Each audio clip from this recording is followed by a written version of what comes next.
Listen up, partners. This is Good, Bad, Ugly on World Improv Network.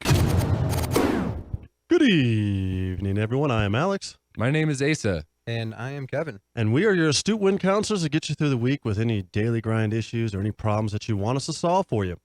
And our first winner, his name is Chad, and he's from Denver, Colorado. And he writes, Dear Win, my wife, Lindsay, and I recently got married. Any words of wisdom to offer up? Appreciate the small stuff.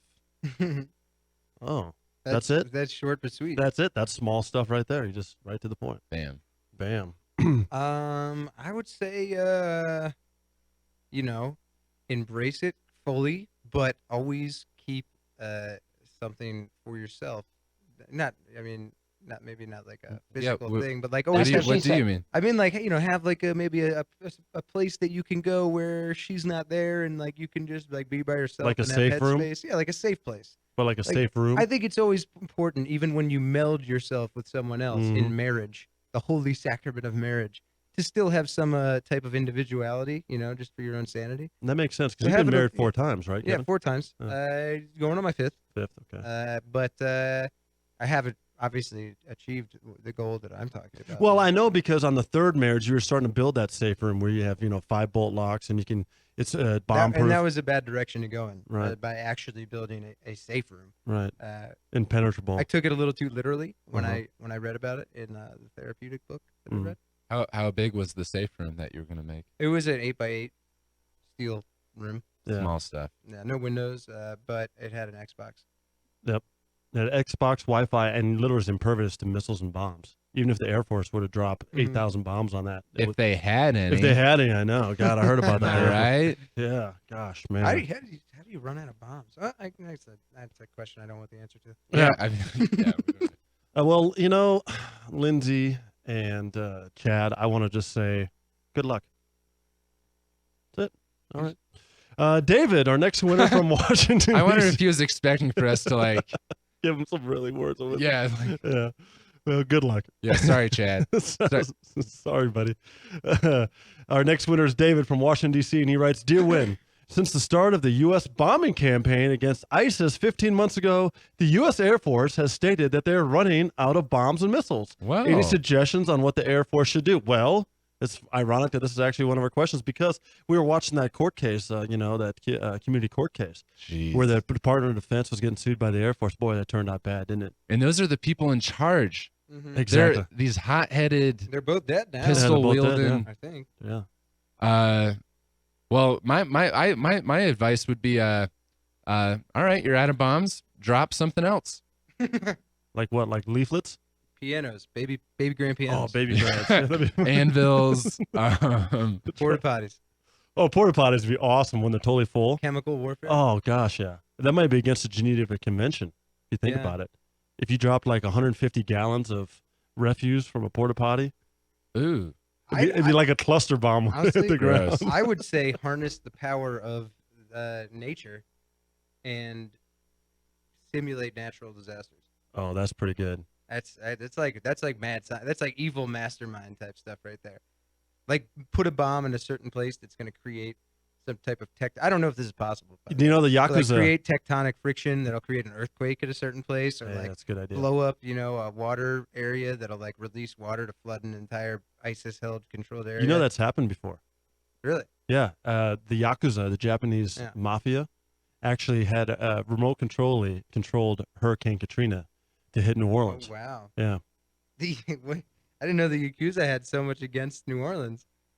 God, that stinks. And they used Kyoshi remote controls to do it. Yeah. Oh, man. So if the U.S. military needs a little assistance, maybe they should go, the friend of an enemy is a friend kind of a thing. Yeah, I don't know if you ever trust the Yakuza, though. Yeah, the Yakuza might be a bargain that even the DOD or anyone else can't deal with. But yeah, remote control, natural disasters. I think that's a good idea. Kevin was onto something, and the Yakuza proved it can happen. I'm sure we've got plenty more bombs, though. You know what? Maybe we do. Maybe we can at least drop M80s or firecrackers or Roman candles or something. Worst case scenario. Or like those boxes of water. Have you seen those? Boxed water. What is that all about? Yeah, what is going on there? It's like boxed water is better water. I'm like, at least I think it's the same water. It's just in a box. Yeah, it's like like a rock in a box kind of a thing. You charge Seems $20 just because the rock's sitting in a box with a little.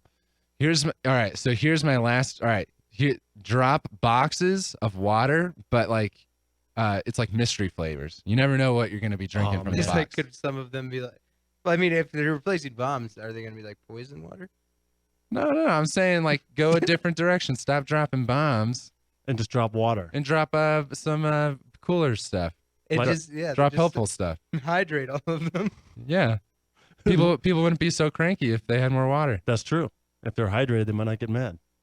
There you go. And they might be a little bit more sane. Okay, well, That's there- another thing, Chad. Drink Yeah. lots of water. That's right. Well, they say if you drop bombs on someone else, the cycle just means they're gonna drop bombs back on you. But if you're dropping water. flavored water on them, maybe they'll just drop like I don't know something they have back on you. Like some really good, Yemenis coffee or maybe some tea or something. something like Afghan Kush.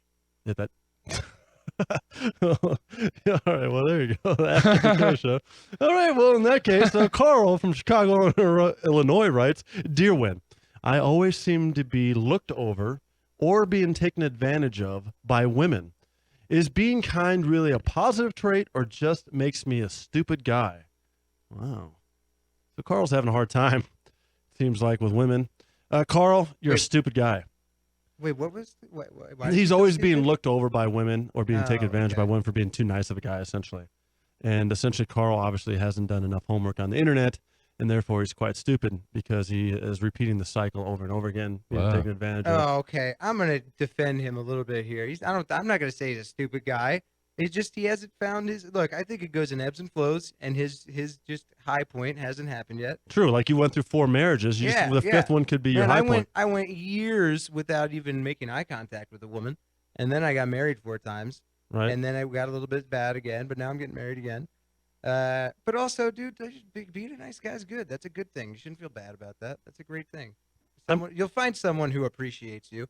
But I'm kind of worried about giving him advice about this because I would look across the 2 nicest guys that I've ever met in my life are right in front of me, right? And it's like almost like a double positive that turns into a negative. If you guys give him advice about being a nice guy, I'm scared that it might actually be bad advice because you guys are so nice. Are you an anti-nice guy? Yeah, what's the What's deal your deal? here? Where do you? What's all right. your problem, man?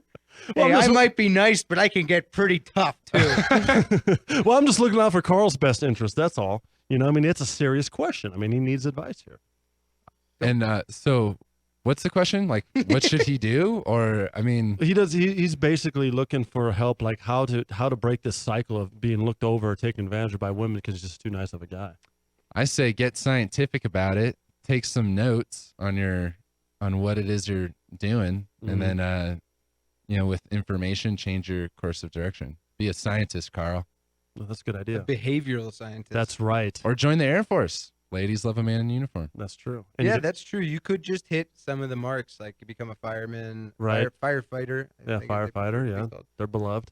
Get an accent, an Aussie or British accent. Just work up on that. Mhm. Ooh, yeah. Yeah, Yeah. American women love that. Get super, Mhm, uh-huh. yeah, get super rich.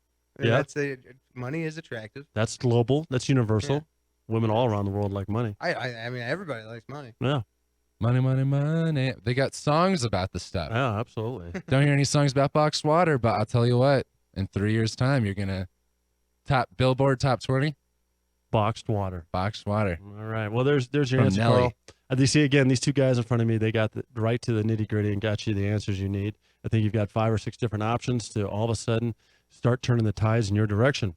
All right. Well, our next winner here is Petra from Moscow, Russia, and she writes, "Dear Win, what do you guys think of Charlie Sheen being sued by his ex-fiancee Scottine Ross for not warning her that he was HIV positive?" Ooh, wow. Ooh. Yeah. I get tiger blood, man. Yes, the tiger blood was basically just an acronym or some kind of hidden phrase. Really? Yeah, for HIV. Mm-hmm. Whoa. He's been HIV positive for 4 years, and For I guess 4 years, yeah. that's what they found out. Yep, and his Holy ex fiance shit. Well, is suing him for it for not letting her know about it. Dude, it actually makes more sense that he had that. I mean, at least to me, it seemed like he had some type of psychological break, and I can see why he was under so much stress now. Yeah. With that diagnosis, Yeah. plus all the ridiculous issues he has with women in his life. And maybe it's Dang. actually real tiger blood. Maybe he's having tiger blood transfusions in order to try to cure his HIV disease. Tiger, I mean, maybe tigers have HIV. Oh, maybe Yeah. you were saying he was taking it. Yeah. Oh, He's got a lot of wow. money. He could steal tigers from the Brooklyn Zoo or something and just start, doing blood transfusions on himself. Yeah. that's I'm true. just upset he didn't tell me in person. I wish I had found out another way, Oh, man. I'm sorry to hear that, Ace. I'm really, really sorry to hear that. I Yeah, just that's haven't right. heard from him for a while. Yeah. He and I used to be pen pals. The last thing he told you was he broke the news, or you found out through. I just found out now. Oh my gosh, he didn't. I'm sorry. I'm This is a sorry. bad thing to bring up. I'm dude. sorry. I'm so sorry. We But you should know have brought what? that up. Well, hey, good Are- luck.